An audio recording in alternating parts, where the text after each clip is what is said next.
Premier derby du sud-ouest de cette nouvelle saison de Top 14, Bordeaux-Bègles qui accueille Bayonne à Chabandelmas après s'y être incliné le week-end dernier face à Montpellier. D'entrée, les Bordeaux-Béglais mettent un rythme d'enfer et acculent les Basques dans leur moitié de terrain. 3 partout jusqu'à Semoule à 5 mètres. Mais les avants n'y arrivent pas, alors Serein fait appel à la puissance de Julien Ray qui aplatit le premier essai du match.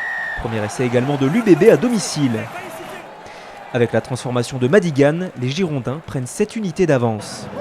Mais Bayonne a la tête complètement sous l'eau, ajoutez à cela la forme internationale du demi-mêlée Baptiste Serein, et vous aurez la recette de ce deuxième essai de l'UBB signé Adam Ashley Cooper. De retour du Rugby Championship, l'Australien profite de cette passe au pied millimétrée pour aplatir son premier essai de la saison.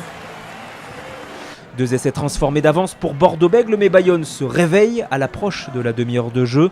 Première charge de Thibault Lacroix. Puis Sobus s'appuie sur son pilier Cittadini. Madigan explose à l'impact et les Girondins se retrouvent sur les talons. Duplessis n'a plus qu'à fixer et donner pour Romain Martial et le premier essai basque de la soirée. Le décalage a été fait en bout de ligne et c'est la vitesse d'exécution de Duplessis qui fait la différence. Après la transformation justement de l'ouvreur sud-africain et une nouvelle pénalité de Madigan, les choses se gâtent encore pour l'Aviron avec ce plaquage au cou de Latimer envoyé au frigo pendant 10 minutes. Finalement, cette période d'infériorité numérique profite aux Bayonnais qui ajoutent 3 nouveaux points.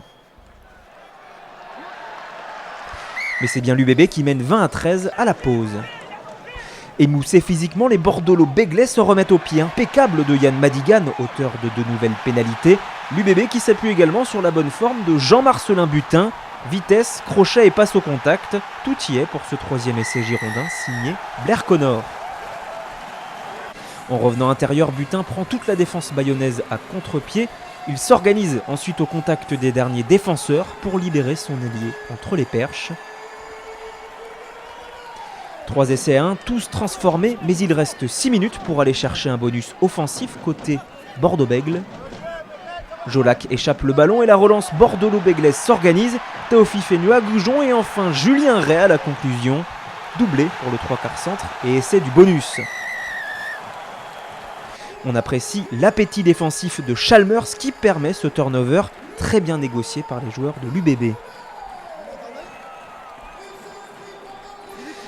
40-13, véritable correction pour des Bayonnais blessés mais pas morts, à l'image de ce Maul qui peine à se mettre en route. Mais finalement, avec un petit peu de renfort, l'édifice propulse Grégory Arganez dans l'embut. 3e essai de la saison pour le talonneur qui sauve l'honneur des Basques et surtout enlève le bonus à Bordeaux-Bègles sur le gong. Pour son retour à Chabandelmas, Vincent Etcheto s'attendait certainement à mieux de la part de ses joueurs, mais ce soir, les Bordeaux-Béglais étaient plus forts.